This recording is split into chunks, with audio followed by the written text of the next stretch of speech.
Queridas irmãs, queridos irmãos, semana que passou, nossos encontros da noite de segunda-feira viram o início de um novo capítulo. Aquele que, tratando das leis espirituais, aborda a questão da sobrevivência do espírito. Mas, além dela, da multiplicidade das existências. Engana-se, entretanto, a pessoa que imaginar que isto é novidade somente após a doutrina espírita.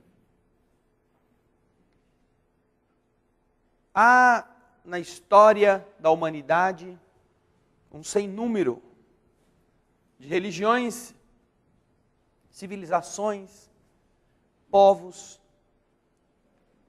espalhados por toda a terra, que, conhecendo as leis da natureza, sabem, desde seus mais antigos ancestrais, que não é possível qualquer sentido ou qualquer significação lógica da vida, a não ser quando nós aprendamos por um período, observemos o que aprendemos e depois regressemos para que aquilo que nós acertamos, nós melhoremos. E para aquilo que não acertamos, corrijamos. Tenhamos nova chance. Não pode Deus ser sábio se não dá ao seu filho condições de corrigir o mal, de corrigir os equívocos, muitos dos quais realizou não por maldade, mas por ingenuidade, por falta de maturidade, por falta de experiência. Se é a experiência que faz o indivíduo discernir o certo do errado, o bom do ruim, esta falta de experiência, que para qualificar o Filho Divino, precisa ser substituída pela experiência, tem que contar com o acerto e com o erro. Sem o quê? Nós só poderíamos nos considerar evoluídos se só acertássemos. E quem é que, não tendo nenhuma experiência, só acerta? Nunca se equivoca. E se então o erro faz parte do aprendizado, porque nós aprendemos muitas coisas quando erramos, muito. Tirando, é claro, aquela pessoa pretensiosa e tola, que acha que está sempre certa, e que nunca admite que cometeu um deslize, tirando esta pessoa que por orgulho, por vaidade ou por qualquer motivo, desperdiça a avaliação dos seus próprios erros como um aprendizado também, tirando esta pessoa, todas as outras, todas as demais, encontrarão um manancial riquíssimo de ensinamentos, observando os próprios e os erros alheios. Não para sair falando deles, que é o que a gente adora fazer, né? A gente adora botar o binóculo na vida das pessoas e com isto dizer, olha como fulano é, como Beltrano é, como Cicrano é, e isso não muda nada. Mas, para o contrário, não fazer a mesma coisa, não nos conduzirmos pelos mesmos equívocos. Aprendemos muito. Se então a finalidade da existência é capacitar o filho ingênuo, o filho imaturo, o filho bobinho, para que ele se torne uma criatura mais preparada, ele precisará passar pelo erro. E quem erra, naturalmente colhe um espinho, colhe um efeito, e quem acerta, colhe outro. E dessa distinção, dessa diferença, a partir daí, o espírito começa a saber como agir, por que lado, para qual direção, que opções são mais adequadas, como conduzir-se em um problema. Só depois que descobriu, entre as opções que teve, quais eram as ruins, quais as melhores. Os povos antigos, tanto quanto os modernos, muitos deles entendem isto como uma lei natural, que só é possível produzir efeitos se nós tivermos várias chances na sobrevivência da alma. Chances de voltar à Terra e recomeçar. Quer dizer, então, que se um dos nossos equívocos foi, numa vida, tirar a vida de uma outra pessoa que era nosso antagonista, matei, pronto. Vivi o resto da minha vida carregando aquele peso. Aí eu também vou morrer. E então, que destino teremos? Como é que você vai olhar-se na condição de assassino, o resto da existência, um assassino? E se você matou porque tinha ódio, ou matou porque ele veio te matar, ou matou porque estava numa guerra, ou matou porque atropelou no escuro o andarilho que você não viu, ou matou porque você viu a pessoa e não gostava dela e faz de conta que atropelou-a para parecer um acidente. Como será cada uma destas questões? Ah, matou? Está perdido. Não tem como recuperar-se. E o indivíduo que não matou? O indivíduo que passou pela vida sem cometer esse deslize. Mas que não tendo matado nem com carro, nem com veneno, nem com bala, nem com revólver, nem com faca, nem com nada, assinou um documento autorizando a suspensão do fornecimento de medicações para a rede pública, porque aquilo estava muito caro. Ou porque não fizeram o pagamento do jabá adequado que ele estava esperando. E usou o seu poder para criar obstáculos na prestação do serviço à saúde de um povo. Muitos vão morrer no fim da linha, sem a marca da sua impressão digital no gatilho do revólver. Quer dizer que este é menos culpado do que aquele que, num surto de medo, sendo ameaçado por alguém que vinha bater nele, dá um tiro e mata. Este que, sentado no seu gabinete, assina um decreto, assina uma lei, assina qualquer papel, que, no final das contas, termina na morte de gente que precisava daquele recurso e não tem mais. Aí este é puro, este é bonzinho. Como compensar todas estas coisas? Que princípios podem existir no universo que valorizem isto de forma a que, no final, tanto o assassino deliberado, o assassino sem querer, o assassino inocente, o assassino em legítima defesa, o assassino que atropelou num acidente de carro, quanto o assassino que não sabe nem que é assassino porque só assinou um papel, todos eles possam ser gente boa, possam se tornar gente decente, possam limpar da sua consciência isto tudo que eles vão descobrir, que nós vamos descobrir, que fizemos. Como? Como? Então Deus, que não criou o universo para outra coisa não ser para que os seus filhos fossem felizes, criou uma armadilha. Que qualquer criança de 5 anos entende. Uma armadilha em que, para você ser feliz, tem que combater o outro. E quando combate o outro para ser feliz, você infringe a lei do universo e vai para o inferno. Ser infeliz o resto da vida. Aí, resumem a história mandando o Filho de Jesus, que dizem que é Deus também, Deus mandou a Ele mesmo para dizer que de verdade o bom é você sofrer bastante. Instaurando, né, o modus de vida masoquista. Quanto mais sofrer, pior, melhor. Quanto mais lágrimas, quanto mais sangue derramar, mais depressa você vai para onde? Vai ficar se abanando no nada, passando um friozinho, no ar-condicionado ligado do paraíso. Esse modelo, não sei como que pode ser aceito e racionalmente multiplicado tanto tempo como foi no Ocidente. Já que nas religiões antigas, nas religiões do Oriente, em diversas delas, em uma centena de, sem falarmos nas crenças naturais dos povos indígenas de todos os continentes da Terra, é a coisa mais fácil, mais simples entender que Deus criou todas as coisas para progredir e todos temos chances de fazer isso. Quanto tempo vai levar? Quanto tempo a gente quiser. Depois que Deus soltou o povaréu, cada um escolhe como anda, para que lado anda, o que faz, o que deixa de fazer, e com isso vai aprendendo, vai reunindo experiências, vai melhorando, ou vai ficando naquela situação tendo que ser melhorado pela força das coisas. Já os povos antigos, ao tempo do Cristo, sabiam disto. Tanto que o capítulo 4, nós encontramos muitas referências à reencarnação.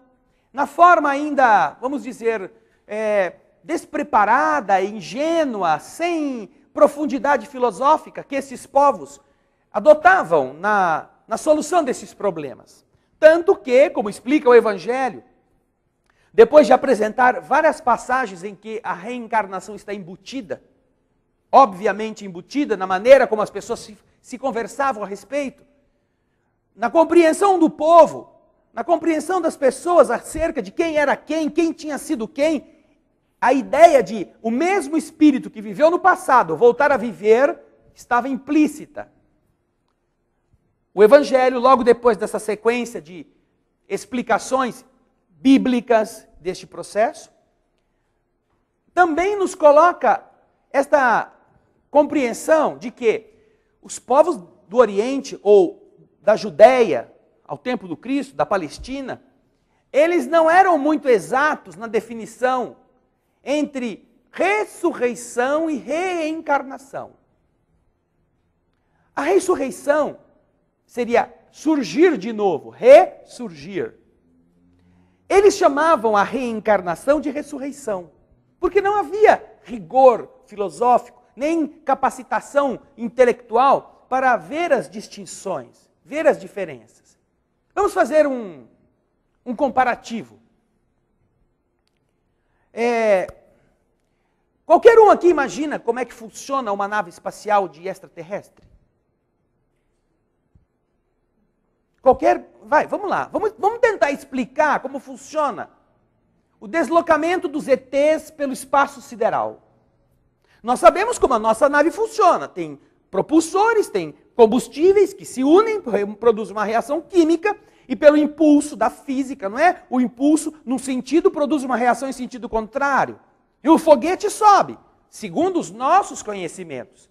Mas a gente vê filmes e a gente fica sabendo de aparições de naves que têm um outro padrão de movimento. Elas flutuam, elas sobem em décimo de direção, não sai fumaça, não tem propulsão, você não vê nada. Então, como é que dá para explicar o funcionamento de uma nave dessas? Como? Com a nossa linguagem. Estou esperando sugestões.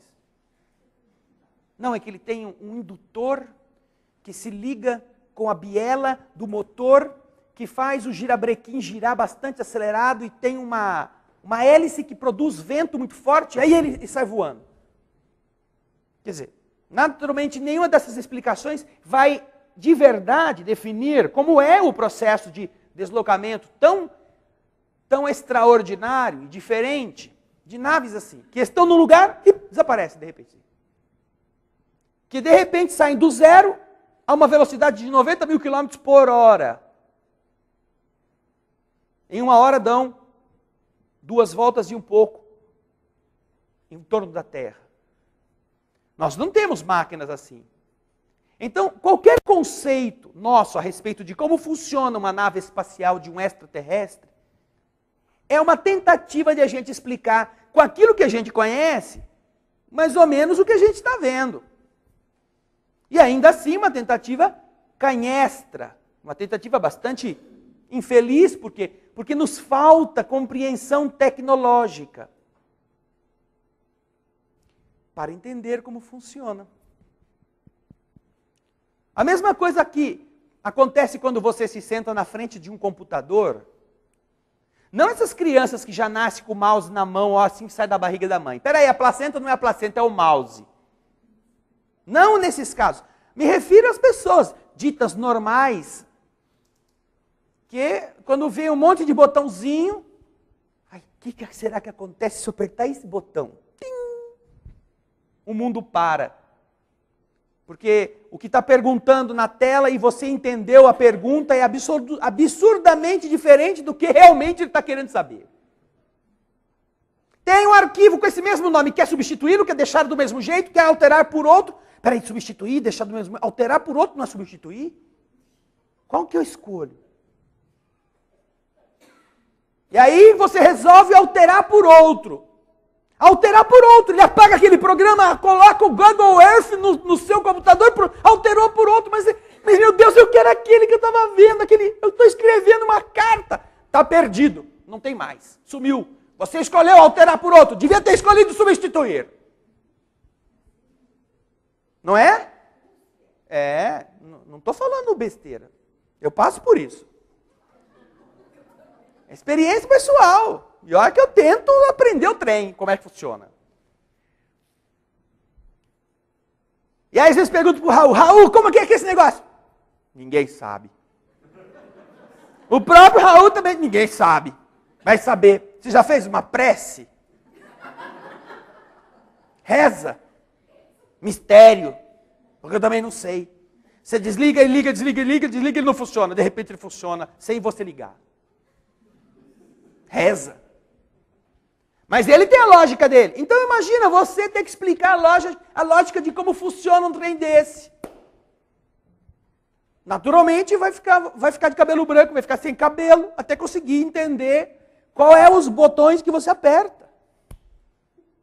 Para ele não explodir ou para você conseguir terminar de escrever a carta.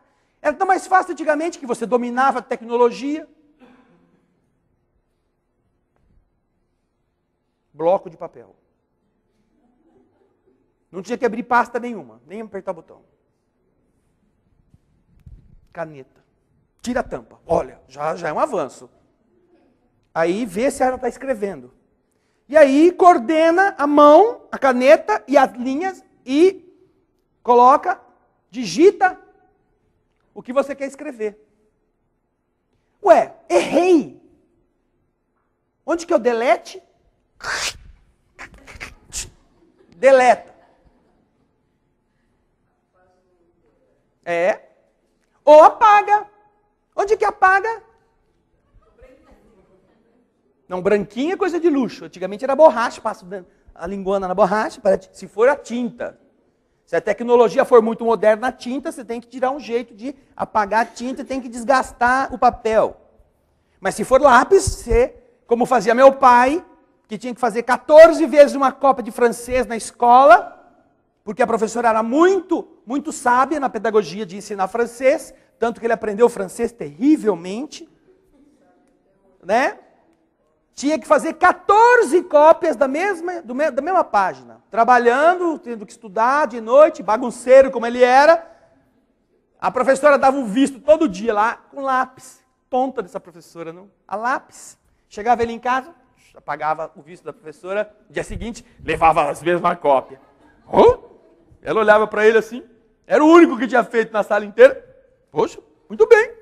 Vistava todas as 14 de novo, devolvia para o trouxa, o esperto ia lá, pagava tudo de novo. Estava usando a tecnologia. Fazer o quê? Então você imagina o que significa para os palestinos do tempo de Jesus, qual é a diferença entre ressurreição e reencarnação? Como que vem o espírito que está do outro, que morreu, que eles só ouviram falar que o homem era poderoso lá no deserto, Elias, e que agora vai aparecer de novo? É mais ou menos, ele apareceu. É um ET. Chegou numa nave, desceu aqui e puf, saiu. É aquele teletransporte. E o cara apareceu lá, de repente. Como que você vai esperar que os semi-alfabetizados, ou os narfa da vida, que eram todos os hebreus da época, porque o analfabetismo lá era a regra, não era a exceção.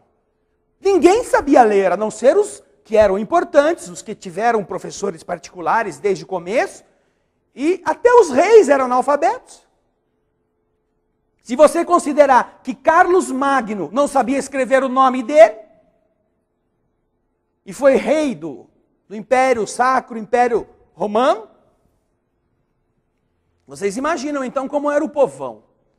Por isso que o Evangelho nos explica que havia uma confusão natural entre ressurreição e reencarnação. Eles achavam que o espírito surgia, então ele já tinha vivido, vai surgir de novo, ressurgiu. Só que não aparecia com a mesma cara. Ninguém podia dizer que se tratava da mesma entidade com o corpo que ela havia envergado 8 séculos antes. Mas já existia no conceito deles a ideia de que o mesmo espírito, vivendo no passado, pode voltar a viver. Eles não explicavam o mecanismo. Do mesmo jeito que eu tenho certeza que a maioria aqui acredita em extraterrestre. Eu acho. Só que ninguém sabe explicar como é que eles chegam.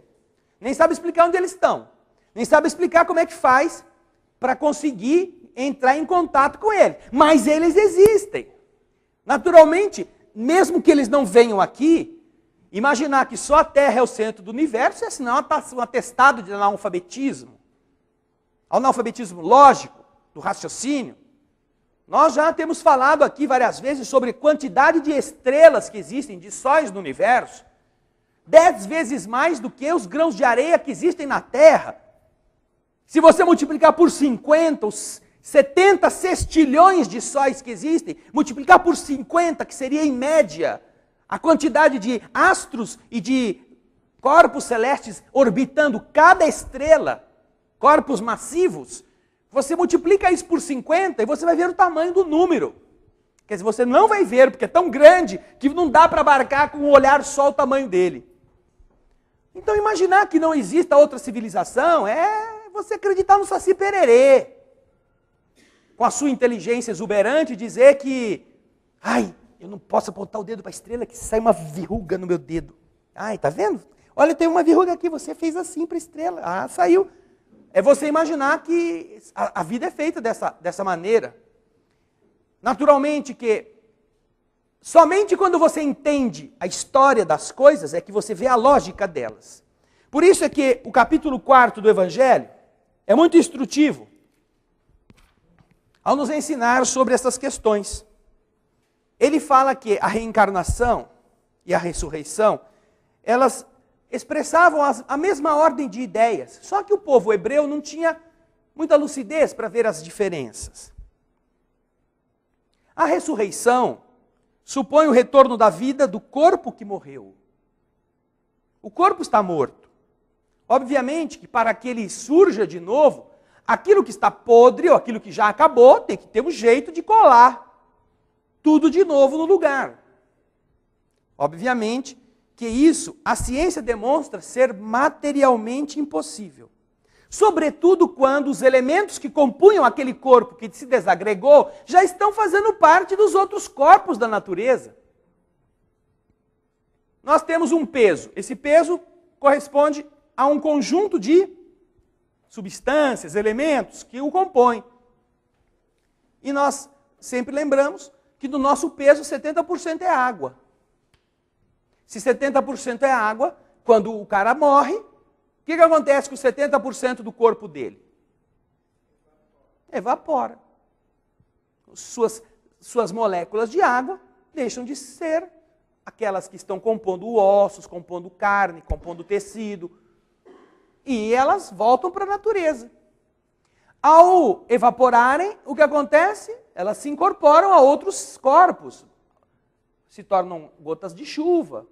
Já pensaram quanta gente está caindo na sua casa toda noite? Você fala, eu estou carente, estou sozinho, eu preciso arrumar um companheiro, bota uma lata lá onde está escorrendo a água da chuva, porque se cada molécula já fez parte de uma pessoa alguma vez, quem sabe se junta bastante, pode nascer um Frankenstein ali, né? Um cara, porque tem muitos que doaram suas moléculas de água, mas, ou seja, se isso está compondo outros corpos, como é que você consegue ressuscitar com o seu 0 quilômetro?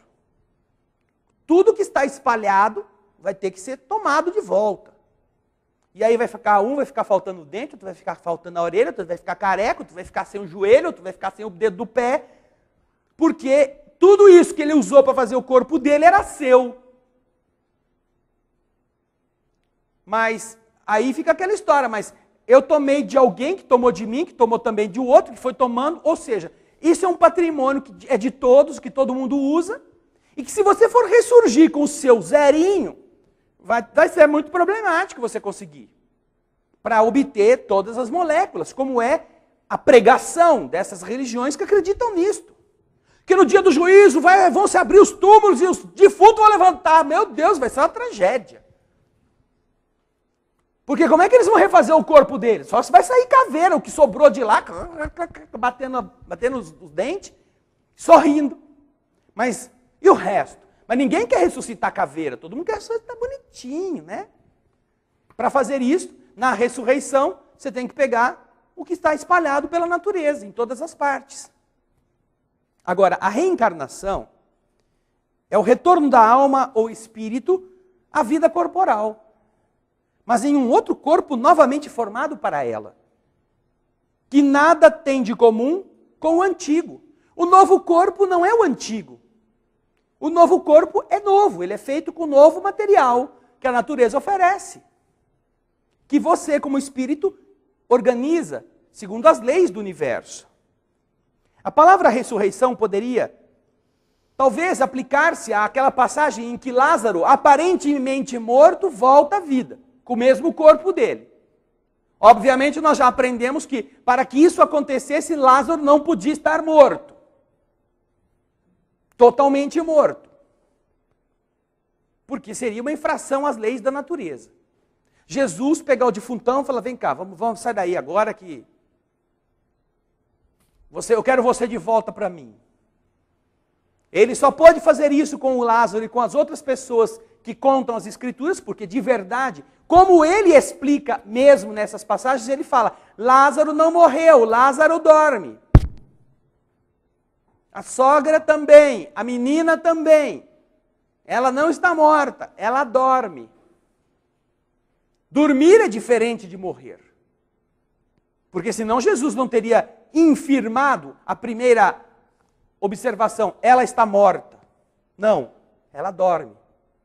E então ele tirava do sono e devolvia à vida normal. Agora, a ressurreição poderia ser, figuradamente falando, observada nessa passagem, em que um corpo que tinha morrido, sob a ordem do Senhor, ele sai do túmulo com o corpo dele. Ele ressurge aos olhares de todo mundo. Mas não a reencarnação. Portanto, se segundo a crença dos próprios hebreus, João Batista era Elias, o corpo de João não podia ser o corpo de Elias. Elias havia vivido 500 a 800 anos antes de João Batista. Porque João foi conhecido como criança. João era aparentado de Jesus. Filho de uma prima distante de Maria de Nazaré. Nascido quase na mesma época. João é aquele que o pai, Zacarias, quando entrou no templo, que foi sorteado como um dos religiosos que poderia entrar no Santo dos Santos, que era o lugar onde ficava a Arca da Aliança, lá no mais íntimo do templo dos hebreus. Quando estava lá para acender a chama sagrada, vê um anjo que fala com ele, sua mulher vai engravidar, vai ter um menino, e você vai pôr o nome dele de fulano de tal. E então, ele, como todo bom humano, coçou a cabeça e falou assim, mas tem um detalhe. Mas a minha mulher está velha, a velha está velha. Como é possível? Ela já não tem mais como ser mãe. E então o anjo, generosíssimo, diz a ele, pois porque você duvidou da palavra do Senhor, vai ficar mudo até que nasça a criança. E acontece isso, ele sai dali mudinho. E todo mundo fica estranhando, porque ele está demorando para sair. E ele entra sozinho lá, no tabernáculo, no fundo do templo principal. E quando ele sai, ele só...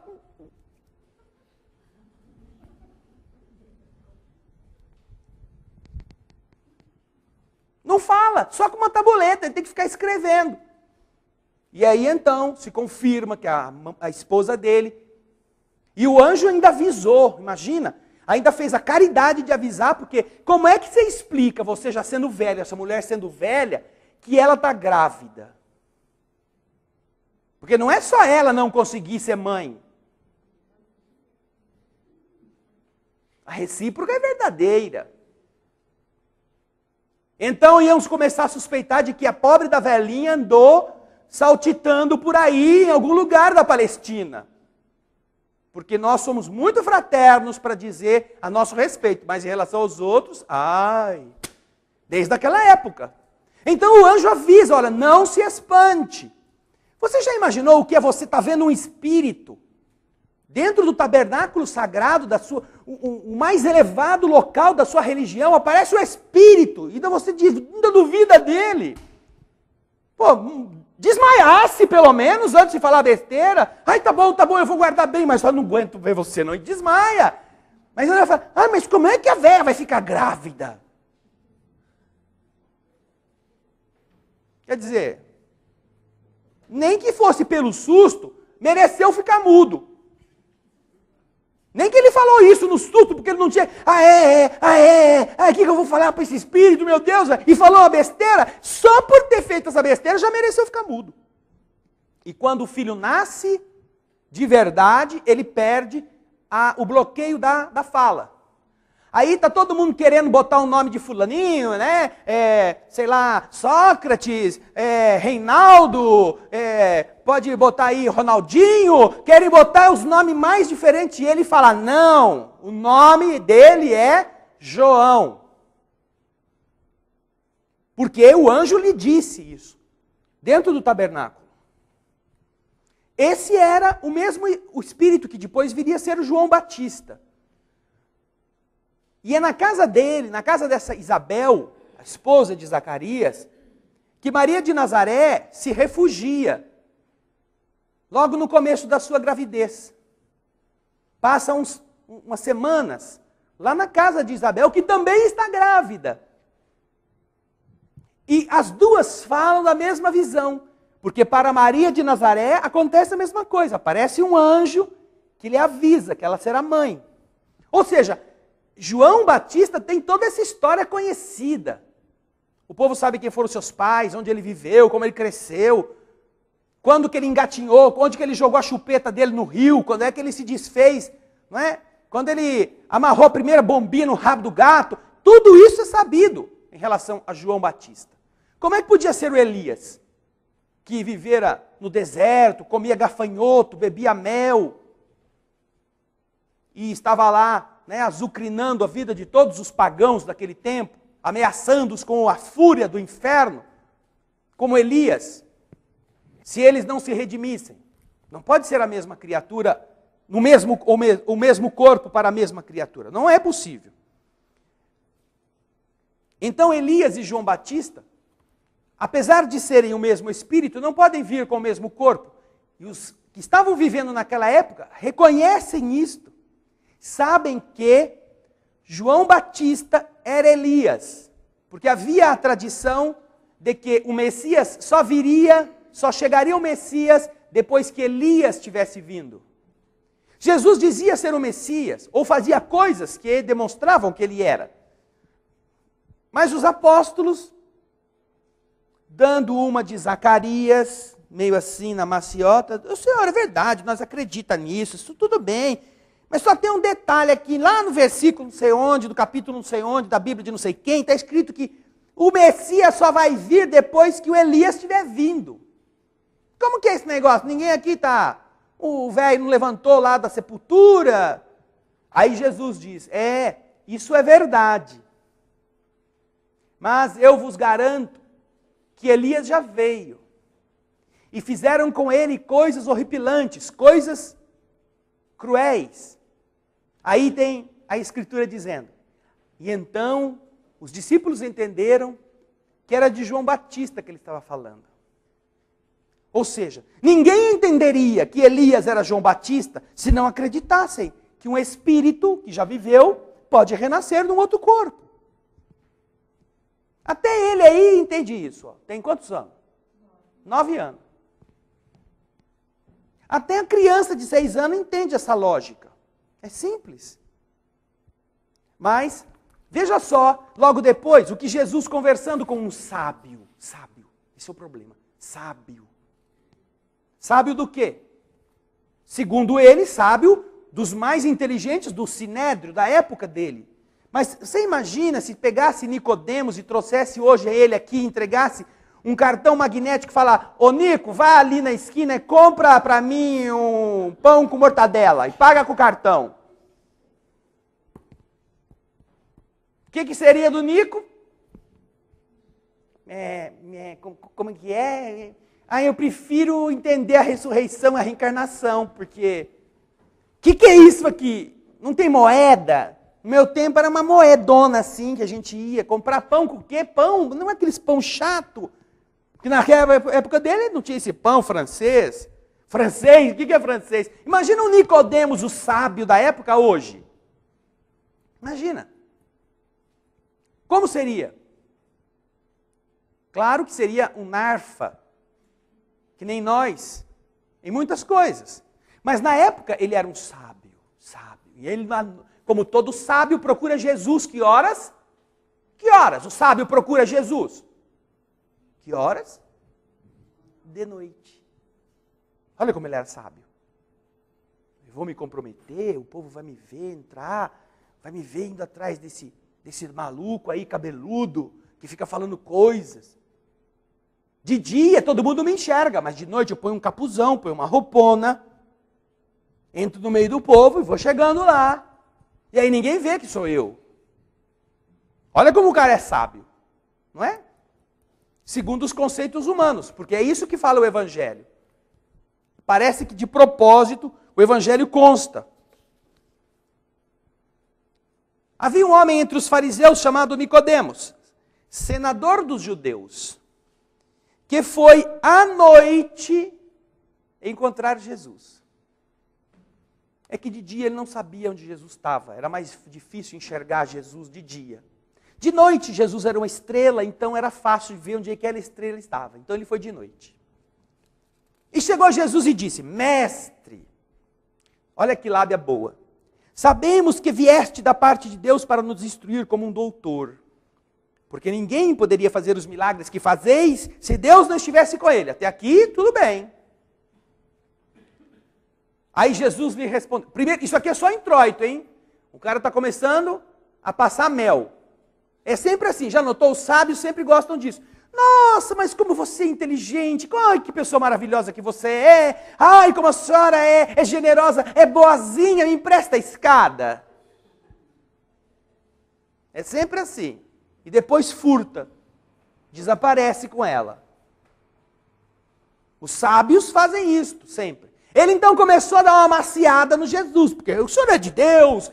Pode ver, todo mundo começa com essa... Porque é Deus aqui, você é meu irmão, porque se é Deus, ele vai te pedir um desconto do que você está vendendo, que você é irmão dele, que você não der o desconto, você é filho de Satanás. Então, ele tenta primeiro passar um melzinho, porque ele vai fazer alguma pergunta daquelas. Mas quando ele fala isso, Jesus já lhe responde. Em verdade vos digo, ninguém pode ver o reino de Deus se não nascer de novo. Mas não era esse o assunto.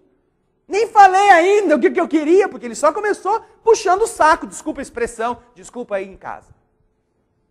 Ele já queria fazer Jesus cair na dele, para depois chegar com alguma pergunta assim mais direta, mas Jesus não espera. Jesus escuta aquilo e já a resposta de Jesus é esta. Em verdade vos digo que ninguém pode ver o reino de Deus se não nascer de novo. Bom, então esse era o assunto. Aí vai Nicodemos, que Jesus já sabia, não era sábio coisa nenhuma, segundo a verdadeira sabedoria. Era sábio para os analfabetos da época. Era sábio porque havia estudado o pouco que a humanidade sabia naquele período.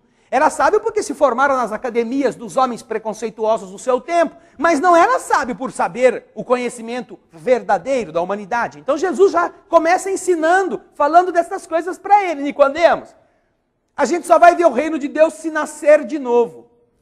Daí Nicodemos coça a cabeça e já começa a titubear. Senhor, como é que pode nascer um homem que já está velho?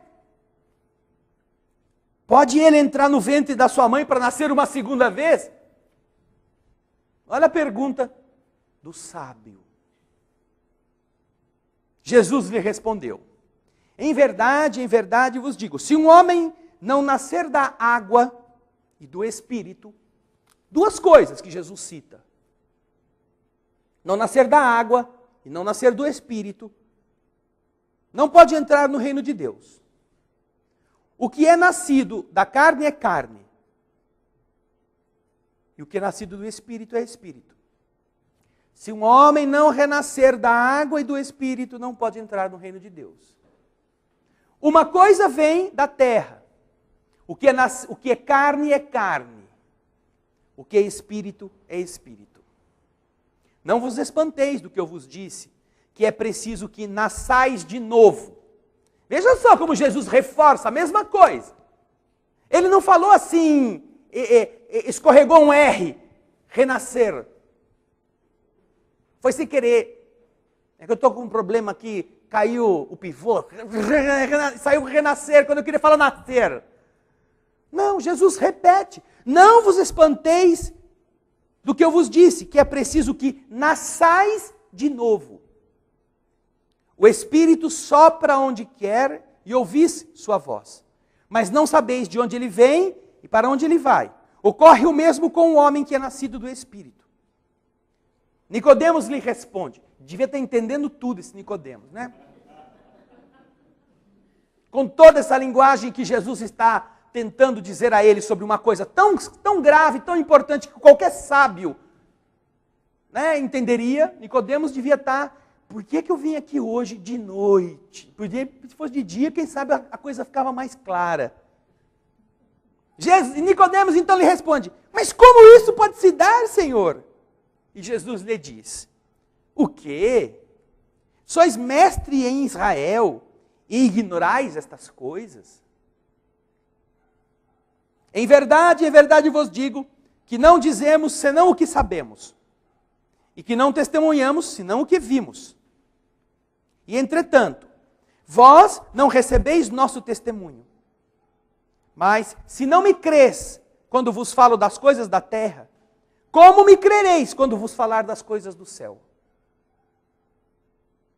Nicodemos provavelmente tinha ido lá para querer saber dos mistérios de como entrar no reino de Deus, das coisas celestes, sublimes, supra-sumo. E Jesus já começa com o beabá. Sabe o que é pôr uma fralda? Fralda? O que é isso? Fralda. O que é de pano é pano. O que é do corpo é corpo. Fralda, eu tenho que te explicar que ninguém consegue chegar à universidade se não passar pela fralda. Mas o que é isso, Senhor? Não entendo o que é fralda. Que guarda os excrementos. Excrementos, como que é isso? O que é da terra é terra, o que é do pano é pano. E então, se você não acredita no que eu estou te falando, quando te explico coisas tão simples que qualquer um pode entender, como é que você vai querer me compreender quando eu começar a falar o que é universidade? Tem jeito. E por que Jesus usava essa linguagem? Não porque ele queria ser uma pessoa assim, sofisticada. Eu vou falar em código. Ele inventou o código para que ninguém entendesse.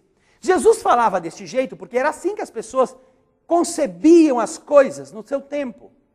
Como nos explica o Evangelho. As palavras, se um homem não renasce da água e do Espírito, significam, se não renasce da água, e não tem nada a ver com o Espírito Santo, com aquela coisa que depois eles foram colocando. Porque disseram que se renascer da água era ser batizado.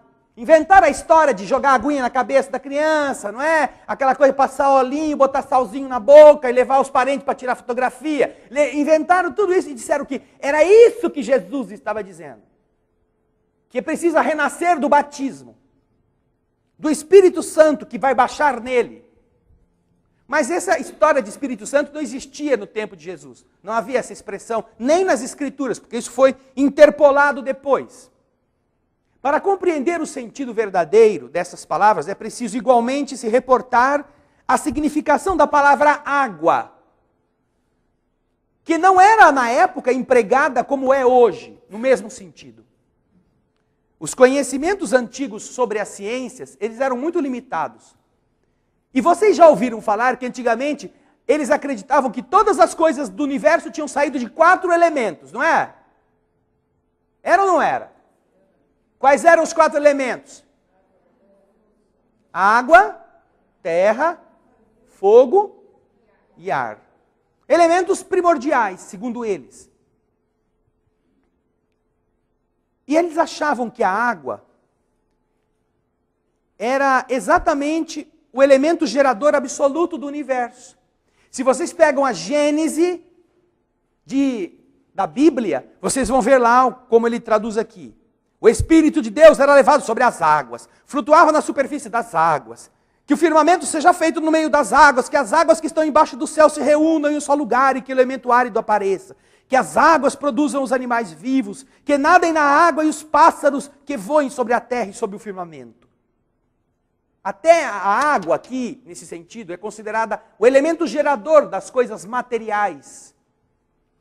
Segundo essa crença, a água torna-se o símbolo da natureza material. Porque da água saíram todas as coisas materiais. Enquanto que o Espírito era a natureza inteligente. Estas palavras, portanto, se o homem não renasce da água e do Espírito, ou em água e em Espírito, significam: se o homem não renasce com o seu corpo e sua alma. Neste sentido é que foram compreendidas no princípio. Tanto é verdade que logo depois Jesus complementa esta ideia dizendo: o que é nascido da carne é carne. Olha a água aí. É preciso nascer da água e do Espírito. O que é nascido da carne é carne. O que é nascido do Espírito é Espírito. Ele faz um paralelo entre a água e a carne. Muito óbvio. Logo a seguir, no mesmo capítulo do Evangelho canônico. Evangelho que é de São João.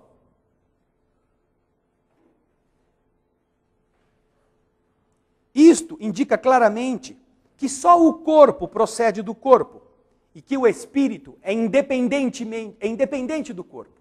O que é carne é carne. O que é espírito é espírito. Então, nesta acepção a Nicodemos, que era um sábio, que não queria entender estas coisas com tanta clareza, mas que Jesus se admira porque os seus próprios discípulos, que não eram sábios, que não eram formados, que não eram letrados, e o povo em comum ali da região, todo mundo já entendia isso de forma, de um jeito ou de outro, mas aceitavam essas questões de forma natural. Como é que o próprio Nicodemos vem com aquela conversa? Mas o que é esse negócio aí? Como é que é? Como é que não é? Jesus então explica, falando que a reencarnação é exatamente o princípio através do qual o espírito, que voa, que vai, que sopra onde quer, como ele diz aqui, pode chegar a um mundo e nele tomar várias vezes da água, do princípio material, aqueles elementos que vai usar, cada vez em uma época, para modelar um novo corpo. Ô Nico, se eu te falo dessas coisas tão óbvias, você não entende?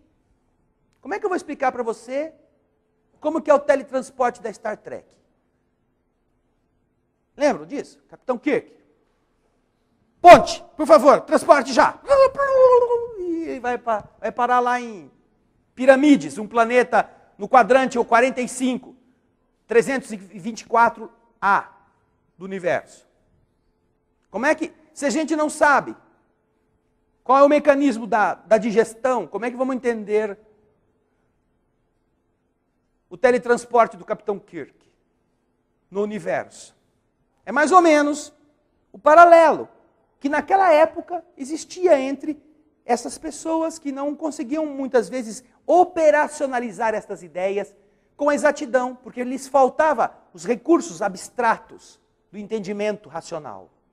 A abstração, o que é alma, que princípio, e só a doutrina espírita veio dar uma noção clara a esse respeito no Ocidente. falando exatamente de como se processam, através das linhas de força do perispírito, a modelagem material do novo corpo.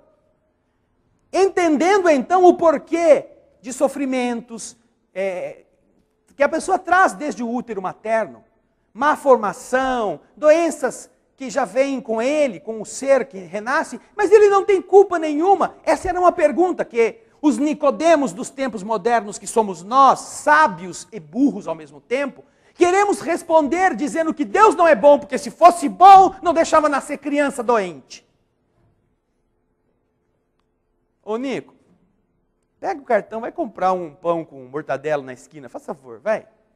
Se você chegar lá e não for atropelado e voltar com o pão, aí a gente te explica esse negócio.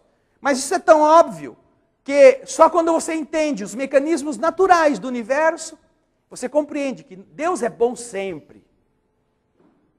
Deus sabe como que cada um merece aquilo por que está passando e é justo. E isso só é possível quando você entende que através das inúmeras reencarnações, os seus corpos futuros espelham o que você já foi. Ou aquilo que você precisa para ser melhor amanhã. Deus te dá chance? Dá muitas. A gente aproveita de vez em quando.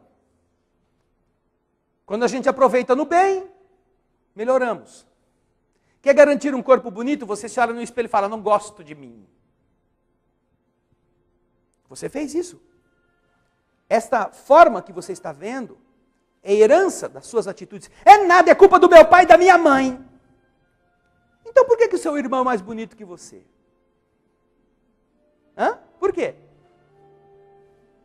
Por que essa genética é assim tão díspara? Por que um está doente e o outro está feliz, sem problemas algum, vindo dos mesmos pais? Naturalmente que a genética tem uma função no mecanismo da vida, mas acima da genética e dirigindo a genética estão leis espirituais que modelam o corpo e dão a cada um segundo suas obras. Ou você acha que é seu pai que arrancou um pedaço da sua carne? Vamos fazer de conta que você nasceu sem um braço. E quando você, depois de ter vivido a adolescência toda, frustrado por ser, braceta, não tem um braço, você começa a chorar, e aí a sua mãe que brigou com seu pai naquele dia, chega para você e vou te contar o segredo. Foi seu pai que arrancou o seu braço quando você era pequenininho. Ele achou seu braço muito diferente, ele mandou, passou a facona lá e cortou seu braço. Vai ser tão bom você descobrir que foi o seu pai que cortou o seu braço, não vai? Você que já era traumatizado porque já não tinha um braço. Agora com isso vai ficar sem um pai. Porque ou você vai matar o pai, vai matar o cara, ou você vai embora daquele lugar que fez isso com você, dizendo que gostava de você. E se isso é tão discrepante, é tão inconcebível na nossa vida, por que a gente faz isso todo dia com Deus? Dizendo que o Criador de todas as coisas mutila a gente porque diz que ama. E nascem crianças sem cabeça, crianças sem braço, crianças sem olhos, crianças sem pernas. Tudo isso por obra de Deus, o Pai. Já pensaram? Um grande laboratório do lado de lá, um Deus Mengele. E agora, vamos procurar uma virgem ou uma grávida. Como é que está a gestação? Está indo bem, Senhor. Deus conversando com os seus prepostos. Mas nós estamos precisando fazer mais um ceguinho. O que nós vamos fazer? Bom, pega aí a sua pinça. Tá indo? O menino enxerga? Enxerga, sim, senhor. Está perfeito? Perfeitinho. Vamos fazer ele ficar cego. Dá umas pinçadas aí, bem no olho dele. Ah, furou bem furado? Furei, sim, senhor. O senhor mandou, furei. Tá bom. Ah, vamos ver depois. Agora vocês vão monitorando como vai ser a vida desse meu filho que eu amo tanto.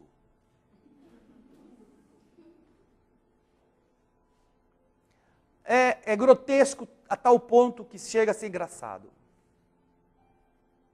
E é isso que as pessoas que só acreditam em uma única vida fazem de Deus. Mas não está na Escritura, seu André. O que está isso na Escritura? Lê a Escritura, com olhos de ver, ouvidos de ouvir. Está lá. Jesus fala, não é possível ver o reino de Deus se não nascer de novo. Se não renascer da água e do Espírito. Está lá. O povo entendendo que era João Batista. Ou então está lá no Evangelho, você lê se quiser, e se quiser entender. Jesus cura um cego de nascença. O que é cego de nascença? É esse que Deus foi lá e furou o olho dele antes dele sair da barriga da mãe. Não é? Cego de nascença. Não enxergava nada. Nem onde era a saída do útero. Para ele teve que ser guiado até sair da mãe dele. Cego de nascença. Resultado. Nasceu esse cara sem enxergar nada, nunca viu nada, até que encontrou Jesus e a partir daí começou a enxergar. E então os discípulos perguntam, Senhor, este cego era cego, por quê? Porque ele havia pecado antes? Ou porque isso era para punir os seus pais? Pergunta mais idiota, né? Como é que um cego de nascença podia ter pecado antes? Ô Simão, você está pensando o quê, meu? Você é pescador, mas faz umas perguntas idiota? Não existe isso. Onde você já se viu? Como é que um cego de nascença pode ter pecado antes? Antes quando?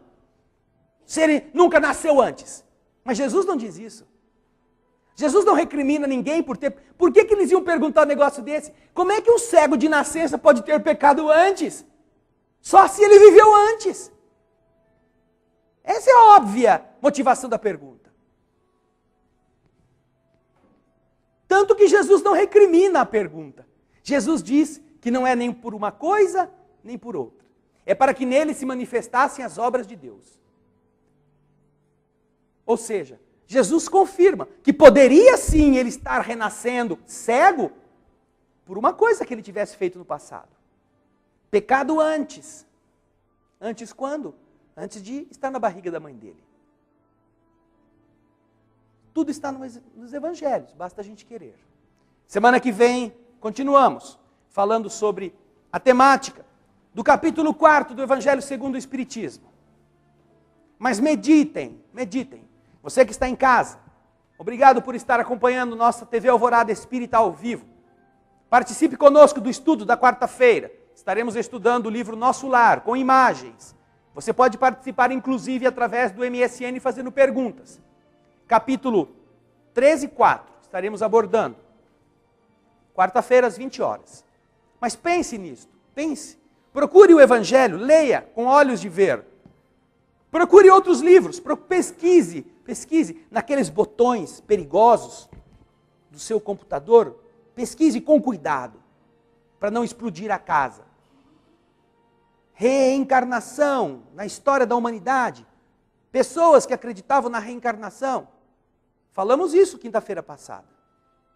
Uma relação de infindáveis nomes, de religiões, de crenças, de pessoas, cientistas, poetas, literatos,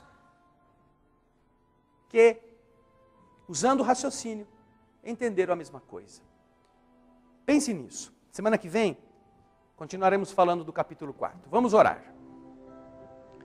Querido Mestre, te agradecemos as dádivas da vida, através das quais nossos espíritos aprendem, são capazes de melhorar dia a dia, mesmo caindo, mesmo tropeçando, mesmo sofrendo. Aprendemos que não fomos feitos para lágrimas, mas fomos feitos para secar lágrimas. Não fomos feitos para problemas, mas aprendemos com eles como agir para diminuí-los, como nos fortalecer para enfrentá-los e ao mesmo tempo para ajudar outros igualmente a que os possam vencê-los. Obrigado, Senhor, porque o teu amor por nós, como aquele que indica o caminho, transforma nossas existências. através das quais já não somos os mesmos seres do passado,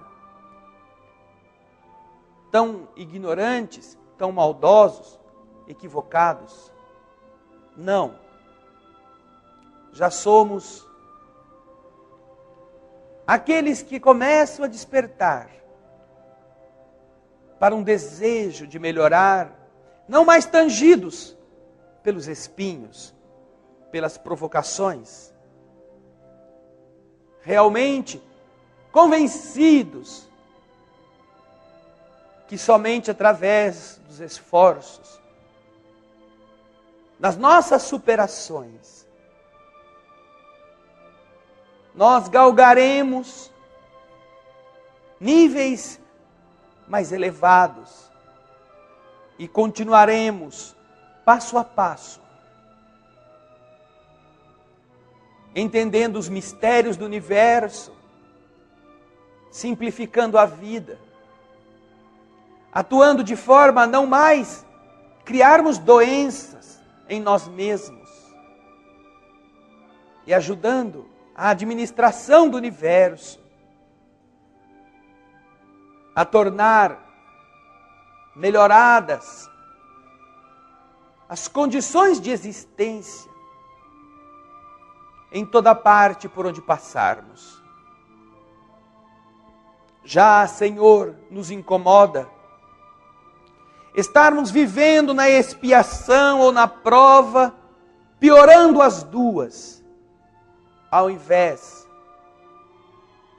de extrairmos delas coisas nobres. Já nos incomoda deixarmos atrás de nós o terreno destruído,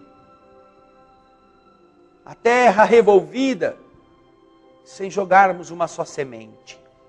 Agora, Senhor, dentro da gente, já existe o desejo de revolver a terra, de arrancar as pedras, mas para plantar alguma coisa em Teu nome, alguma coisa que de verdade mate a fome nossa e dos nossos semelhantes. Esperança, Jesus, é a semente que desejamos espalhar no mundo. Alma